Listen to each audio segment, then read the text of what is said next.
Not My Department was a show. This 1987 satire was produced by the CBC and takes on government bureaucracy in Ottawa. The show centers around the fictional Department of Regional Incentive Targets, or DRIT. Quelle idée amusante. That Was a Show takes a drive north of the border to review a Canadian sitcom for the very first time. Brynn, Aaron, and Barry fill out the appropriate access to information request forms and politely ask why this show didn't get reelected after its first term in office. Cold open. We grew up during peak sitcom, Seinfeld, Friends, The Fresh Prince. But those shows were diamonds in the rough. This podcast is not about those diamonds. It's about the rough. Some sitcoms were briefly popular in their time. Some were canceled almost immediately. You probably won't recognize most of these, and you'll ask, that was a show?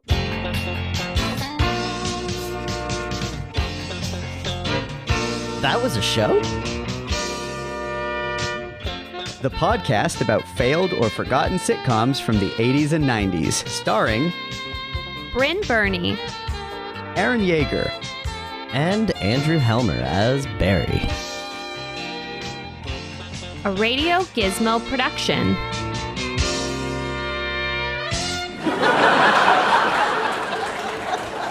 Hello, everyone, and welcome to episode 31 of That Was a Show. Welcome to my co-hosts, Brynn and Barry. Hello. Thanks, honey. I'd like to give a shout out to one of my best friends, Adam, who is visiting from San Francisco and brought me an amazing sitcom-themed gift that I think you'll both appreciate. It is the Seinfeld Lego set, so I'm pretty excited to build that. I feel like you're going to build that tonight. It's like 1,300 pieces. I was looking at it the other day. Oh, it's yeah.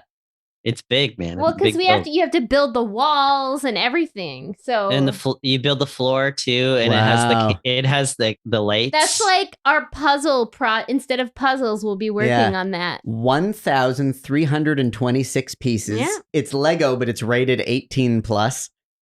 Yeah, they I started. love- They have some adult Aw. sets now. I love Elaine's hair. And There's a Like, Festivus perfect. pole. There's all all the sorts of things. perfect little details. Seeing as how we've made it this far, it seems appropriate that we finally do an episode about a Canadian sitcom. yeah, this is our obligatory CanCon. I mean, we get it, guys. The responses were overwhelming. Will do, not my department. The the CBC show. God, just leave us alone about it. The people have spoken and we have responded. Yeah, that was all sarcasm. Literally, no one has asked us to do this show, but you know, we're gonna do it. We're excited. I'm genuinely excited to talk about a Canadian sitcom. Should we get into it? Let's do it. Okay. Please. L'année était 1987, and somewhere north of the 49th parallel, in a little, but actually immensely vast, country called Canada, a situation comedy program was produced by a network, but actually a chronically underfunded public broadcaster, called Radio-Canada, or CBC. Yes, that CBC, more recently of Schitt's Creek fame. Ce programme s'appelait Not My Department, based on the novel The Governor General's Bunny Hop, Ugh. and originally adapted under the working title Welcome to Ottawa. It was cancelled après 6 episodes.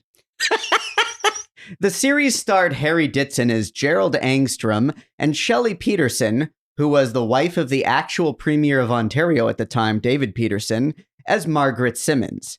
Both were civil servants in Ottawa, working for the fictional Department of Regional Incentive Targets, or DRIT, Got a lot of mileage on that one. a government ministry whose purpose was to deal with files that other government ministries swept under the proverbial rug. Assez drôle. Alpha Boucher plays Henri, who runs a chip wagon outside the government office. I don't know if chip wagon is a term used outside Canada, but en guise d'explication, a chip wagon is like a hot dog stand or food truck, but specifically for French fries. I don't feel like chip wagon has been used past 1990. Yeah.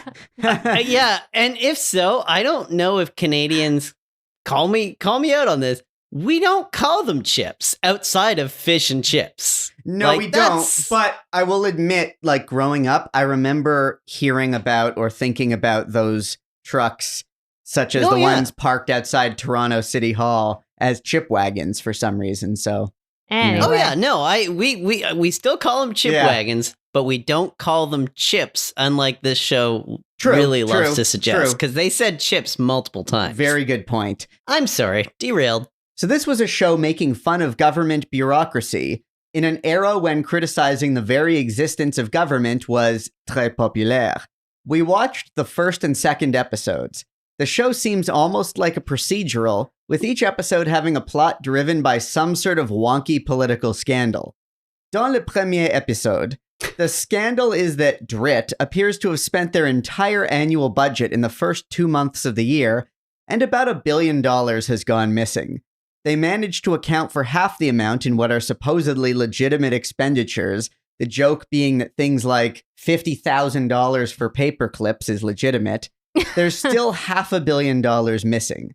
It turns out that the very person charged with investigating the department for fraud is himself responsible, having accidentally ordered $500 million in video equipment. We're all shaking our heads. In the second episode, the government is obsessed with privatizing things, as governments do, especially in the 80s. And the folks it's happening now. And the folks at DRIT hear through the grapevine that their whole department is next on the chopping block. After some digging, they find out that the private corporation trying to buy their department is planning to do so with government grant money that was in fact given to them by DRIT. So by simply not making the next grant payment, they can put a stop to the whole thing. Which is, I'm sure, exactly how these things work. So that's the show summary, avec un peu de français, just like when we sang the national anthem in school as kids. Why? Parce que les ananas ne dansent pas. Just a little joke for our fellow Canadians. I'm Canadian, I don't get any of it. Yeah. Finally, a show that knows just as little about Canadian politics as I do. Yeah. I mean, it's funny. I love how, like, right off the bat, I just want to say, I love how Henri, the chip truck guy, is the one who's always in the know about things. He's always got the, like, hot goss or the deep intel. Yeah. Like, he's always the one who kind of stoking the rumor mill. Well, like, he's almost like a character. cute Like if you imagine like the bartender at the local watering hole where people would go after work and the guy would be like standing there kind of cleaning glasses and just gossiping about things going on. It's like that sort of tone, but like the chip wagon parked in front of the sidewalk. Except for like the set doesn't have any room for him to in any way like be preparing food. Yeah. Like he just has like, it's just a counter and like that's it. Yeah. First of all, I want to say that the show's logo that appears in the opening titles is exactly how Canadian government documents and logos looked at the time, with like 2/3 of the flag and then this simple sans serif text in red next to it that says the name of the department. But even so, these titles look like some cheap Chiron putting up live text on like a cable access news show. They remind me of the like effects that we did like in television production courses. Like they were all in camera titles. Like there was nobody in an art department working these up. They were just in camera titles. Yeah. It's very ridiculous. low budget. The spacing wasn't even right. Like on the titles.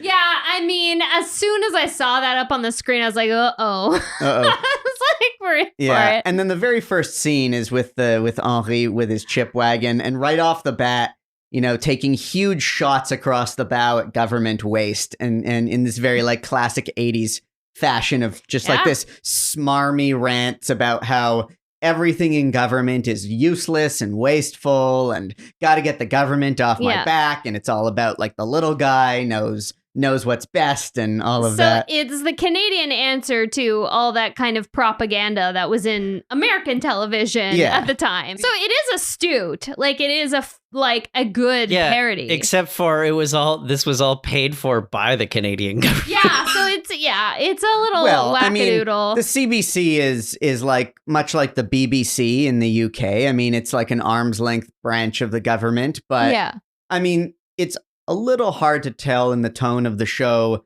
whether some of the jokes are in earnest or sarcastic. It's sometimes a little ambiguous, but it is worth giving the context that, I mean, our prime minister at the time, Brian Mulroney, was like the Canadian equivalent of Reagan with that sort of particular wave of conservative politics. And it does seem like this show is of its time, but sometimes it's hard to tell whether they're criticizing those attitudes or kind of in their own smarmy way supporting those attitudes.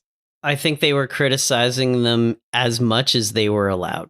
Yeah. I think that every script got sent back with a million a million notes that had to be fixed until it was like just this plain oatmeal of a script. Like it was there is not a single bit of flavor in this script. It is just so safe. Yeah, it's kind of like, sorry, but you're gonna have to change that line of dialogue.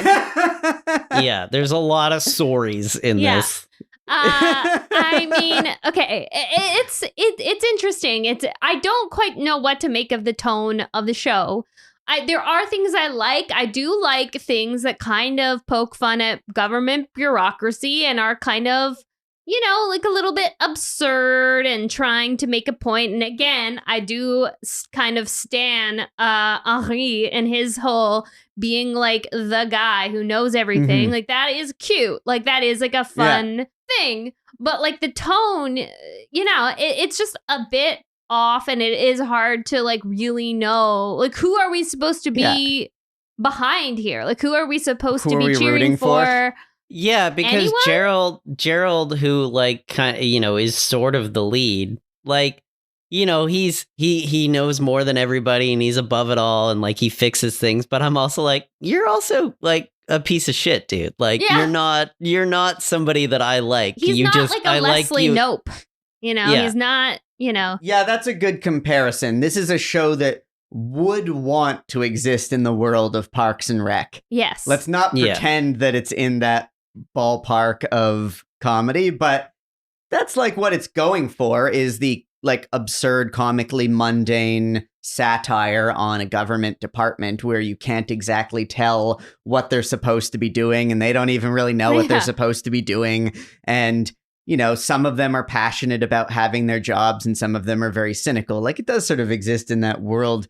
There's a line where I thought, okay, this is like interesting in a self-deprecating Canadian way, where there's a line on the phone where it's like, stay out of my department and give my love to Janice and the kids. Like yelling that into a phone. Just the idea that like, it's still kind of nice. It's still nice and polite, but it was very clearly in like taking the piss out of us a little bit.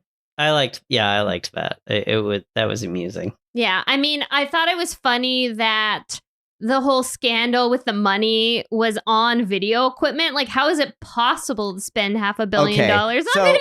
I want to spend. Well, also, how can you order? Like, sorry, the whole plot was just so stupid. Like, how do you accidentally order $500 million? Like, you don't. What is? That's a lot of money. That was even more money back then. Like, no, but like, what is the like? Was he on the phone? Like, was he? No. Yeah. Like, how does that work?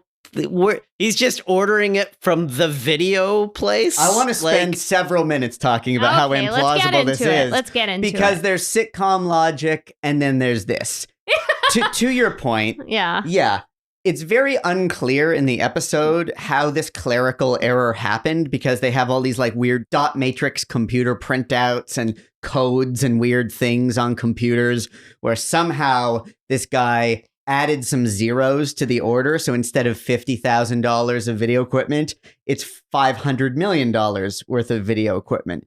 But there are many problems with that. Yeah. So even if we give them the benefit of the doubt that that clerical error happened the way they claim, who is filling that order? What retailer has that kind of stock on hand? Nobody. No one's getting an order for $500 million. Especially in 1987. In 1987. But no one's getting an order for $500 million of video equipment and saying, yeah, that makes sense. I'm going to fulfill this order with my warehouse filled to the sky with video equipment. Plus, video equipment is not some like commodity product that's sold by weight or something. Like video equipment, quote unquote. What does that mean? Like cameras, cables, switchers, monitors. I mean, you don't just buy a price worth of video equipment. You'd have to buy a number of units of particular types of items. It makes absolutely no sense. Yeah, it's really bad. I mean, the script is just like, it's like if your accounting department wrote a script, basically. Like, but do we think that this was maybe a note? Do we think maybe it was something else that they spent the money on and they like hastily were like, oh no, it can't be that. We got to change it to this. No, it feels very specific because they think it's funny because they're also in TV. So right, maybe. Yeah. And I do like how they called back to it in the second episode where what's his name is like filming the minister there, and he can't use the camera properly, he's really and bad it's all these like weird angles, and he's like trying desperately to like use this video equipment because which is a fun callback. But no, it was. I wish I could call it a callback. Because it wasn't. He was already recording all of his stuff on video before all that. Oh God, You're right. Good point. Which was already in itself a really stupid. Stupid. You're right. He's right. It's not really a callback. This show is. And here I am trying to like redeem it. Like. This show is so into the weeds on Canadian civil service stuff. It almost feels like the intended audience are bureaucrats who are into self-deprecating humor. Like it hardly even seems like it's aimed at a general audience because some of the particular, terminology for things and the way that they talk about, like you really have to know a bit about how government works, not in the sense of like elected politics, but like how the civil service works. Like, because there's so much emphasis on like the deputy minister and the assistant deputy minister and all of these like terms that are a big deal to people who work in government, but not to anyone else. It's very, very niche. And I mean, it definitely fulfills the whole mandate of CBC where it's like, what makes this show distinctly Canadian? It's like, I don't know, everything. Like, Yeah, that's for sure. Absolutely everything. Should we talk about the accents? I mean, if anyone out there has seen the like Kroll Show sketches that are about Canadians, like Wheels Ontario or Show Us Your Songs Canada. Everyone in this show basically speaks with those accents.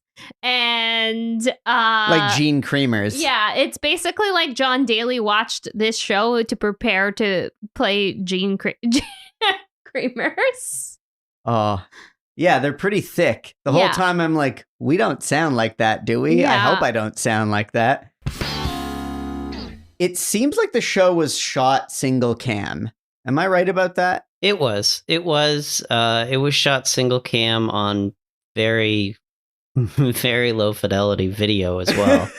And it's weird because the most noticeable thing about it right off the bat is because of the style of writing, it's written for a show that would be 3-cam. But it is shot single cam, and it is written in a way that you would think there would be a laugh track, right? But there is not. Yeah. And that feels very deliberate, but I don't really get it. Yeah, because you're right. It is. There's also not really much of a soundtrack to speak of. Like it just sort of. Yeah. It feels like dead air. It does. Yeah. Like it's just people speaking their lines, you know, adequately, and then moving on. Oh my God, the pacing in the first episode, like they stop and start every scene. Like they keep having like basically the scene is over and over and over again, like the deputy director coming into the guy's office. Okay, so I'm so glad you said that, because one of my notes is like a lot of walking in and out of rooms. A lot of talking across boring desks. Like sometimes they would cut from a scene of them talking in the office to a scene of her walking into the office and them just talking again. It felt like the equivalent of like the Aaron Sorkin walk and talk, but coming in and out of doors. It was the entrance sit. The entrance version. It was a real entrance sit. Yeah. Yeah, and it seemed like it was also like much again like Sports Night. It seemed like some of the camera angles were these sort of over-the-shoulder shots and close-ups that are coverage that you'd expect in a drama, but to your point, Barry, with a dialogue pacing and editing that you'd expect of a 3-camera show with space for laughter in between. And the performances, like the performances were not like the more nuanced performance of single camera comedy. They were more, they were bigger, so to speak. Like they thought they were going to be in front of an audience. Yeah, big stage performances. And I also noticed that the scene in the first episode where the big guys are moving furniture out of the office and there's that whole confrontation. The audio sounded like really big and reverby, like it was on a big stage. And there was like a lot of, the sound design was like a lot of room tone and a lot of like background noise, but in a way that maybe didn't sound like it worked, but it seemed like it was a deliberate choice for that scene. It was something. There was a lot of somethings going on in this. I mean, is this just like the way kind of lower budget television is shot back then? Like, I just feel like maybe, because this kind of reminds me a bit of like the original, like the very original, like Degrassi, like how it was like kind of, you know, like the very first. Yeah, there was not a lot of money in these productions. No, like it's like very kind of lo-fi. It's, you know, people using, you know, video for the first time. Like, so it has that feeling where it's like slightly, you know. It has, it has all the staging and feeling of like a late 80s like British sitcom. Oh, that's a good point. Yeah. But you really realize how far the charm of a nice accent takes you in comedy, because this one does not have that. Yeah. Yeah. I mean, conceptually, there are elements that I find interesting or clever, like conceptually, but they all just kind of fall flat in the execution. Yeah. Largely, like you said, because they're too safe. Yeah, I mean, it's like too safe, and they're afraid to go any like sharper with anything. Yeah, like they're afraid to, you know. It feels like you could punch this up. Like you could take this type of premise and punch it up into something that's funnier. Yes, but I feel like we're a lot of punch ups away, because then you would also want to recast. And then you would also want to reshoot. You know, you would redress the sets. You have to make it a completely different television show for this to be anywhere close to decent. Fair enough. I didn't say good. I said decent. Like this is so far away from where decent begins. Yeah. But there's like there's like idea nuggets that are clever. Like so there's a French character who can't speak English, and when he's pressed to try, he says things that are, it's the trope that you usually see in the opposite, where someone who can only speak English tries to speak a different language, but because they only know like a few words that they learned in elementary school, they say something in French or in Spanish or in German or in some other language, and then the subtitles reveal that they don't know what the hell they're talking about. So it's the flip of that, where it's someone who's Francophone trying to speak English but doesn't know how, and that's kind of funny, but it also comes like out of context, and the character like that character isn't even really established. Like in that scene, I'm also kind of like, who's this guy? He's not part of the ensemble. He's just kind of there, right? Yeah. Right. He's just somebody who works at... No, he's not the guy in the credits. I thought he was too, but he's not. Like they clearly, he was like a Creed. Like he would have popped up every now and then, if you know. And I mean, I'm sorry, but that is like pretty problematic, right? That like, because it's usually the other way around in Canada. It's usually us Anglophones who don't know how to speak proper French, and I mean, I think that's my point. Is that's why it's supposed to be funny? Is what if it was the reverse? Yeah, yeah, I think so. I think the execution is poor, but the concept there is. I don't think it's sound. necessarily problematic because if you think about it, like, why should it be assumed that someone who's French has to speak English? It should be the responsibility of other people higher up in that department to be able to be bilingual. So of course, the implication is like, why should he be forced to have, like, he's being interrogated by this person, and that person's like, this meeting is being conducted in English. And so why should he be forced to? Yeah, I think the joke is on the right side. Yeah, okay. It's just like everything else, just poorly executed. Like, I don't even know if the guy really speaks French. Like that's they should be speaking French to him. Yeah, okay, you're right. And as I say that, like they should be speaking French to him, the bureaucrats, but that's the whole joke, isn't it? Yes, that's the joke. So this is the problem with the show, is that you don't know that. Yeah. I feel like you don't know that right away. Like, it's so subtle or so like it's You're killing for you're honestly you're killing for a laugh track in this show. You're just like because all the pacing is there of somebody telling jokes, but like you would swear it wasn't actually in English. Like, was the script written in French and then badly translated back to English? Maybe that's what this whole thing was. Maybe. And the land, sea, and air stock footage. Yeah. That wasn't, well, nobody was quick cutting things back then. I mean, I would have just cut the whole damn thing out. There, you know what? There was one funny joke in that whole segment. So not the whole Contras thing. Yeah, the Iran-Contra joke spectacle is pretty ridiculous, although it is timely. But like, again, it's not funny in its execution. I mean, I did like the idea that the guy was reaching so hard to get rid of the equipment. He was like, the production value on those hostage videos is terrible. And I'm like, that is way darker than this show skews. Yeah, how did that joke get approved? Like, how did that joke? That's the edgy joke that managed to slip through. They were okay with that joke, but not some of the other potential ones. But not jokes. Yeah, like, I mean, they sanded the edges off of other jokes, but not that one for some reason. Weird. Which is the only joke that I thought was funny. One of the things that I think is maybe like kind of a problem with the show is that on the one hand, it's trying to play off of the comically mundane, kind of like The Office or Parks and Rec, like where the setting for the characters is something that's low key and mundane, like this sort of bland government department.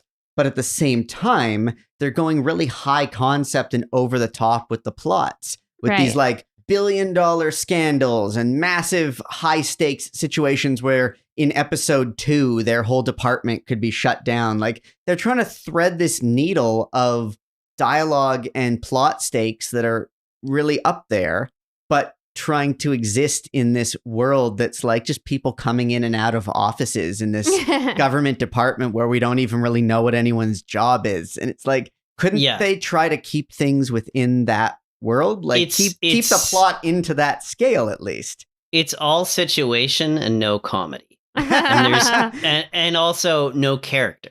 Like, I don't know anything about the two lead characters outside of that they are the two lead characters in this show. I don't need to know their job. Like, I get that I do know their jobs. Like, they're the director and the deputy director of this department. I don't know anything about them. I don't know what their we know world... the one woman has a brother who doesn't want her to work in civil service. And she's about rich. It. Yes, and she's from a WASPy family. Oh, and there's one thing we know about him. We know that he wears a trench coat, and for some reason, in each episode, there's one moment where it breaks into random film noir style narration with music. Fuck? So I will say this. Weirdly enough, I don't think those two things are related. That was the style. My dad was a banker in the 80s, and he wore that exact same trench coat. But I guess my dad had one too. What was up with the film noir narration? It's and so weird. Why are we only bringing this up now? That was the weirdest part of it. And they were, they were playing like a little light saxophone underneath it too. The music was on point. It was like the only music in the show. Yeah.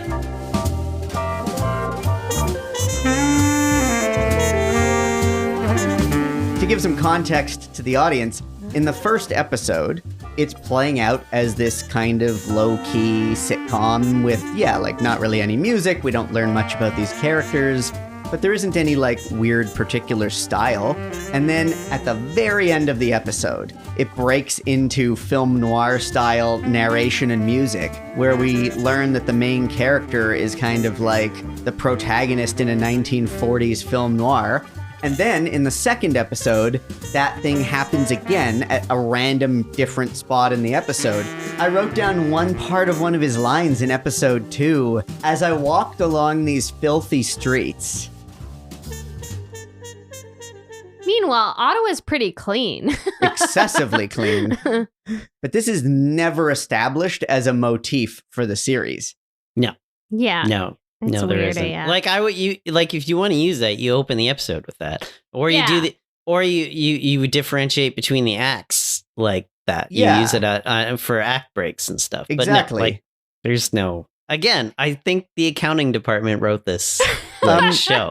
I really don't. I do not think a comedy writer was involved in the writing of this show. Because, frankly, the people that did write it didn't do anything else. This is the only thing they did. I'm really excited for 6 Degrees of Friends. I have to say, we were watching it. I was like, oh man. Yeah, it's somehow different from what you'd expect from a sitcom in all of these format areas, but the dialogue and the acting is very sitcom-y. Mm-hmm. Yeah, I usually expect jokes, but that's me. I'm asking a lot from my sitcoms. Well, in the episode 2, again, completely implausible stakes for the episode, where, we're learning about how their department might get privatized and sold off to some corporation in a way that doesn't make any sense. And with this B story where Margaret is meeting with her brother for lunch or something. And it is a very late 80s country club sort of Yeah, I need to call out the pink and navy blue decor. It was triggering. It was very late 80s. The fancy restaurant they went to three times. Yes. Yeah. That blue and dusty rose was very triggering. I was like, that is too... Well, Barry, they built that whole perfect. set. They had to get their money's worth out of it. The set design for the restaurant was so poor that I was just like, is this did Babu Bhat open this restaurant? Is this what is the design in this restaurant? Yeah. And her brother is the really sort of preppy, rich, born into money guy who works for the family business, who's shaming her for working for government, and he's pretty sexist. And you expect him to sound a certain way and speak a certain way, but then he's very much he's Canadian. Very, very Canadian, dug in a hockey jersey. Yeah. But he has attire. He has a pastel sweater draped over his shoulders. Yeah, he's got all the iconography of an 80s wasp, but then he sounds super Canadian. It's really off-putting. Yeah, it's the Bob and Doug McKenzie sketch from SCTV crossed with Harvard people. It's really a weird mix up. A weird dynamic, yeah. Yeah, just picture the guy who challenges Will Hunting in a bar, yes. but Canadian. But Canadian. Yeah. Oh boy. So in my research for this show, one of the things I looked at was the sources at the bottom of the Wikipedia entry, and there were a bunch of like reviews of the show from the time. And none of these seemed to still be easily available online, like none of these links worked, but I could read the headlines from the reviews because the headlines were there on Wikipedia. So I just want to read these headlines because this is pretty funny. So these are 5 different headlines from the Toronto Star during the show's brief run in the fall of 1987, in order by date. So it's almost like every week that the show ran, here's a headline. September 17th, Shelley juggles politics, sitcom like a trooper. October 2nd, just whose department of unfunny affairs is this? October 14th, comedy series should be canceled. Can you imagine like a newspaper specifically calling for the cancellation of a television show? That's not something they do often.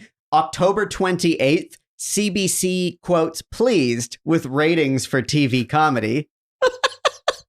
Oh boy. And November 4, Peterson show should be killed now. Killed.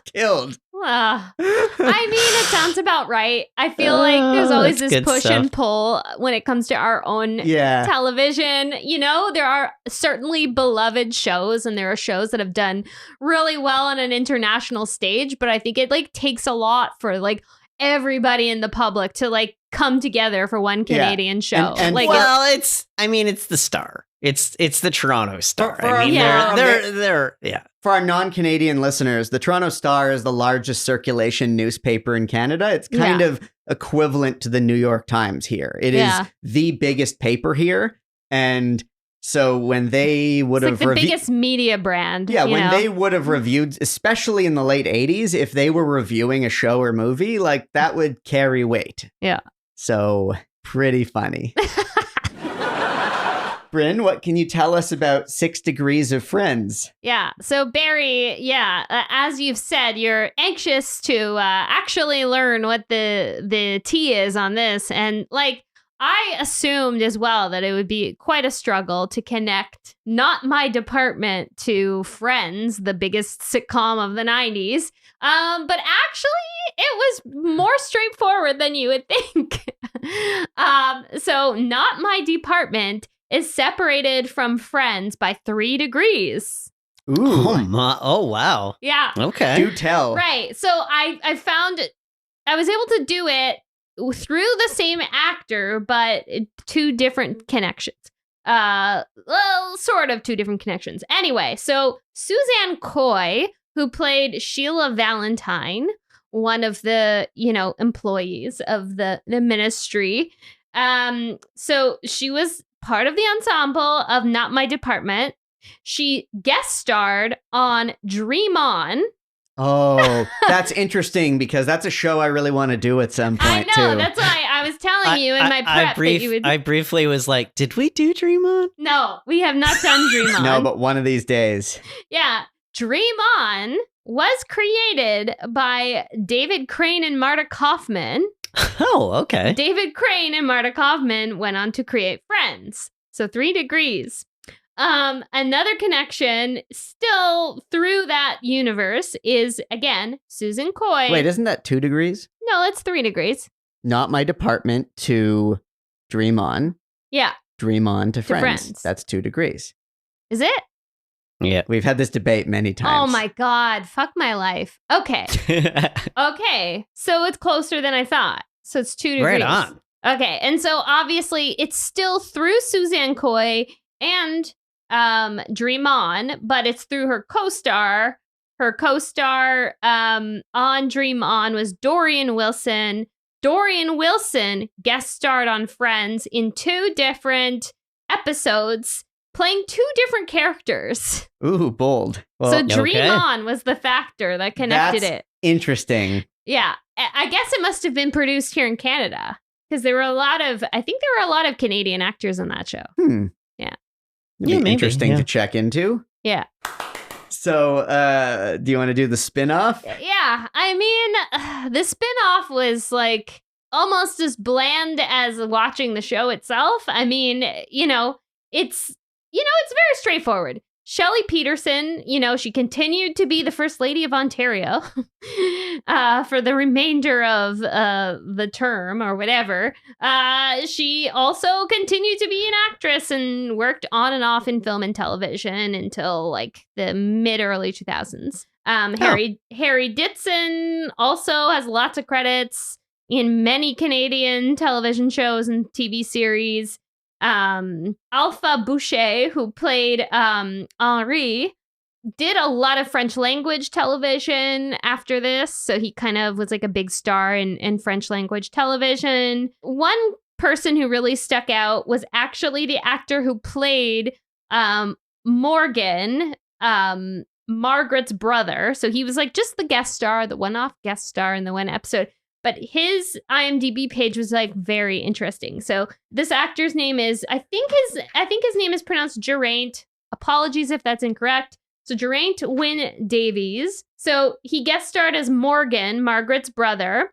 And this guy has been a guest star or a recurring character on a lot of very successful or popular Canadian series. So he's been in Tracker, Slings and Arrows, The Republic of Doyle, Murdoch Mysteries, and Frankie Drake Mysteries, to name a few. But he's just been in like all of the, like, when you talk about all the hits. Yeah, all the shows that have been in production in Canada and has kind of kept our industry going here. He's been in all of them. So that's interesting. It's probably been in a couple Saw movies. Probably. I didn't see that. I was looking for stuff like that. I was looking for movies, but I didn't see that in a lot of these people's resumes. I was looking for like things like Aaron asked me, well, what about any like a Cronenberg film. Yeah, Cronenberg films or Adam McGoyan films. No, not so much. These people were TV actors strictly. Susan Coy, who we already mentioned, she also did a ton of Canadian series. And, in recent years, she had recurring roles on Heartland, The Kink in My Hair, and Frankie Drake Mysteries. Cool. Yeah, that's all I have to say about that. Oh, man. So I had a thought while we were talking about this, and as bland as this show is, my brain just went, you know what was on the air less than a year later on CBC? Fucking Kids in the Hall. Right? Yeah. So it's not like they didn't know how to be funny. Yes. Or edgy. Like Kids in the Hall is very edgy, even by today's standards. Yeah, if you talk to anyone who works in sketch comedy, even today, whether it's in Canada or the United States, they know Kids in the Hall, and it is widely considered to be a groundbreaking and significant series. Yeah. And yeah, that was produced by the same network at around the same time or just shortly after. It's wild. Kids in the Hall started in 88. Yeah. So there you go. I'm a big Kids in the Hall guy. Well, I think that was my prevailing feeling watching this show was that I didn't go into this wanting to rip apart this show. No, I went not at into all. this wanting to like it because I'm thinking like, I know there were great, funny people writing TV in Canada and on CBC at the time. Yeah. And the idea of a political satire about kind of mundane civil servants in Ottawa It's like right up your alley. is something I would enjoy. Yeah. And so, yeah. And then like you said, it's just flat. It's just, I had the same feeling that I did when we were watching Sibs, where I'm just like, did they Yeah. forget to write the jokes? Yeah. There's just too much plot and not enough jokes. Yeah. Yeah. Sorry, fellow Canadians. This one's going on my list as like the worst show I've watched. Like I had a real hard time even just getting through these. Yeah. Like I was just actively, I think I said to you guys earlier, like I was hopping mad that you made me watch this. Yeah. I mean, yeah. I mean, we don't have to like it just because it's Canadian. We can be critical of it, obviously. But it would be nice if we found one that we were like legit. I like lots of Canadian TV. Me too. Yeah. How many times have I gone on about Schitt's Creek on this show? Yes. Like, A come on. lot. It's true. I wonder if Mr. Producer would have anything to say about this show. I'm sure I mean, I don't know. Would he?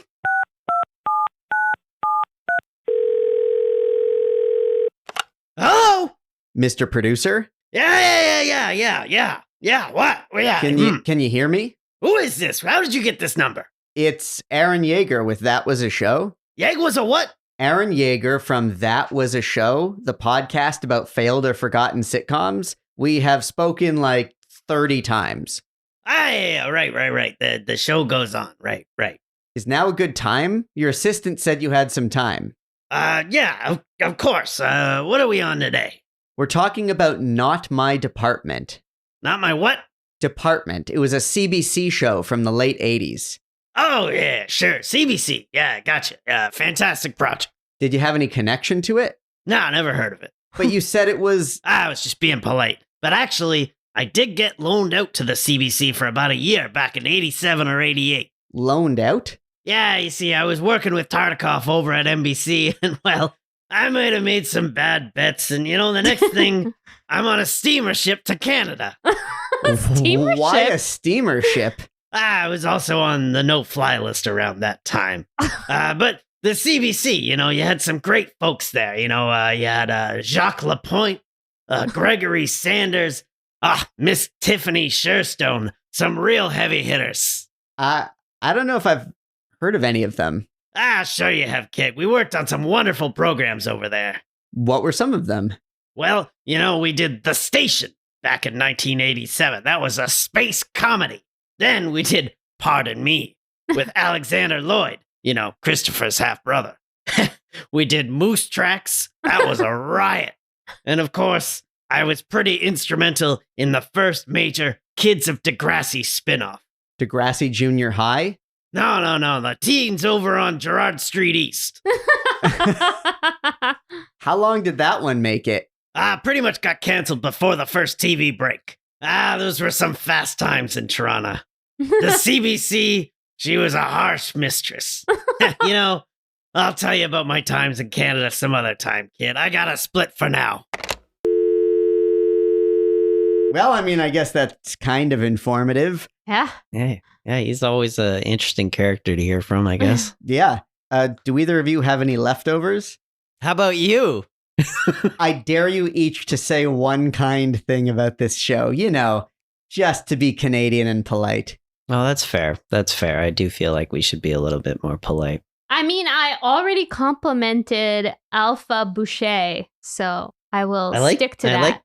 I like that his name is Alpha. Alpha, I know. I want to hang out in his chip truck and have some poutine. Sounds good. Sounds good right about now. So the one thing I kind of felt, Harry Ditson, who played the lead, Gerald Angstrom, his performance, I felt like his extreme boredom with his own government position. And his boredom matched my own boredom watching this program. So it really felt like we were in sync. And I just really, I was like, he wasn't there with me, but I was like, we get each other. We get it. I don't want to be here. You don't want to be there. I got you. Gerald, I get you. Yeah, it's like that old meme that was cool a while back, the same energy meme. Like your face watching it side by side would be with like his face just being like, ugh, I hate my job. Him and Peterson were both very good with what they had. Well, that was a show. It was. It would have been amazing if when we were watching this show, a commercial break came swinging in with Body Break. Oh my God, Body Break. Oh, with Hal Johnson and Joanne McLeod. Yeah. It's still going. Keep fit Yeah. and have fun. Yeah. It's still They're going. still going strong, those two. God bless them. I think one of them's not on it anymore. Yeah. Mind you, when I say still, I mean like 10 years ago when I last checked in. But also, this might not be on the pod, but that TikTok I sent you, Barry, with Anana. it's terrifying. That's what I was referencing in my opening description. Yeah. So when we were kids in school, we would watch these videos that were designed to help us learn to speak French. And one of them featured a character that was a talking pineapple that lived near a garbage dump called Anana. And one of the things that he would classically say was Les ananas ne dansent pas. Pineapples do not dance. For anybody who wants to do some YouTube, and it's Télé-Français. It's what is it? Télé-Français. Télé-Français. Bonjour. Allô. Salut. Salut. I mean, speaking, we talk a C'est lot. formidable. Yeah. C'est excellent. Sensational. Sorry. We talk a lot about how much Coke was probably involved in producing 80s and 90s television. I also suspect that children's programming, like French language children's programming, also involved a lot of cocaine. Anna was a clean Oh, boy. ship, man. Et coupé au crédit.